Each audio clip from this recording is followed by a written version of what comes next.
En 2001, il y a eu une enquête sur le financement des attentats du 11 septembre. Et la police américaine ainsi que la police suisse ont fait une perquisition dans le domicile du milliardaire égyptien Youssef Nada, qui était le président de la Banque des Frères musulmans. Et on a trouvé un document très surprenant. Et ce projet expliquait comment on allait procéder pour conquérir le monde, pour faire régner la loi de Dieu sur toute la surface de la terre. C'est complètement mégalomaniaque. Le triomphe ultime de l'islam d'un point de vue religieux et politique sur toutes les sociétés, c'est un projet terrifiant. Et aussi, bien sûr, le ventre mou européen.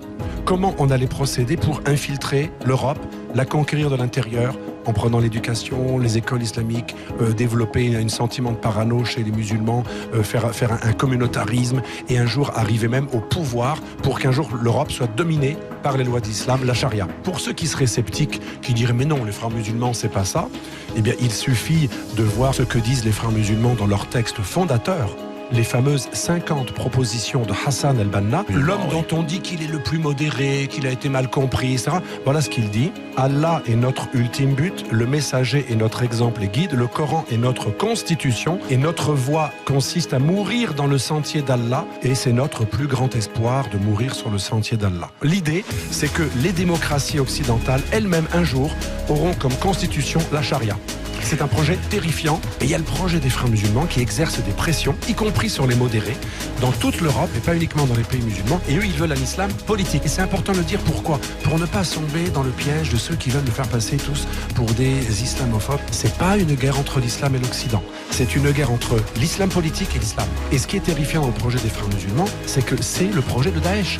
Toutes les organisations néo-califales, elles n'ont pas inventé le mythe du califat.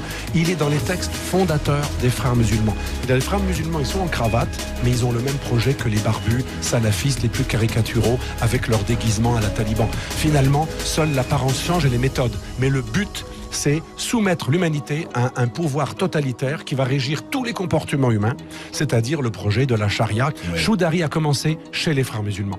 El-Baghdadi, le leader de Daesh qui a été assassiné par les Américains récemment, il a été formé chez les frères musulmans. Le maître de Ben Laden, Abdullah Azzam, le Palestinien, il a été cadre des frères musulmans, un cadre important des frères musulmans. On pourrait continuer la liste. Les frères musulmans, c'est la matrice qui a réhabilité le mythe du califat et aussi ce qu'on lui doit, entre guillemets, c'est cette stratégie de paranoïsation. Rendre les musulmans paranoïaques en faisant croire que tout le monde complote contre l'islam et ils accusent les démocraties occidentales, même la France républicaine qui donne des bourses à tout le monde, des HLM à tout le monde. On accuse la France de racisme d'État.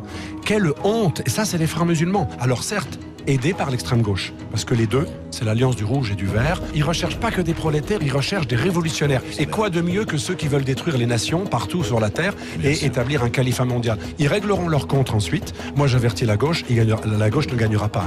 Donc c'est une erreur absolue. Les pires ennemis des communistes, ce sont les islamistes. Les islamistes respectent 1000 fois plus un chrétien qu'un athée communiste. Mais cette haine de l'Occident, d'Israël, de l'Amérique, des démocraties libérales, du capitalisme, fait que les rouges se jettent dans les bras du vert. Ils le regretteront. C'est complètement suicidaire, mais malheureusement, c'est une alliance très forte qui a commencé en Angleterre à l'instigation d'ailleurs des trotskistes anglais qui ont fait alliance avec les frères musulmans il y a déjà 20 ans. Les Anglais ont attendu 2005 avant de nous livrer le cerveau des attentats de 95 à Paris, Ramda. C'est aberrant, ils ne voulaient même pas extrader le cerveau du terrorisme. Et l'Angleterre n'a pas été épargnée. Ça prouve que vous collaboriez ou pas avec les islamistes, ils vous remercient en vous attaquant. L'alliance avec les islamistes ne paye jamais. Vous n'êtes jamais payé de retour par ceux qui vous considèrent comme les inférieurs. Le grave danger à long terme, ce sera peut-être pas le terrorisme, ce sera ce que j'appelle les coupeurs de langue. Vous savez, les terroristes, les coupeurs de tête. Et bien les coupeurs de langue, c'est ceux qui veulent vous faire taire, qui utilisent votre droit, vos valeurs pour les retourner contre vous. Et ça, c'est les frères musulmans. Les frères musulmans sont très malins. Ils sont djihadistes en Palestine, à Gaza, contre les diables sionistes, mais ils sont anti-djihadistes et contre la violence en Europe. Ils l'ont théorisé avec Kardawi, leur grand leader spirituel, le maître de Tariq Ramadan. Pas de djihadisme en Europe. Ce serait contre-productif puisque l'Europe s'offre gratuitement, voire même elle paye parfois des imams. L'Europe s'islamise volontairement. Les salafistes djihadistes disent on a des relations que de guerre avec le Dar el-Harb, territoire de la guerre, c'est les mécréants. Tandis que les frères musulmans, ils sont réformistes dans ce sens. Ils disent, révisons ce que pense la charia. Et les frères musulmans apparaissent comme des modérés.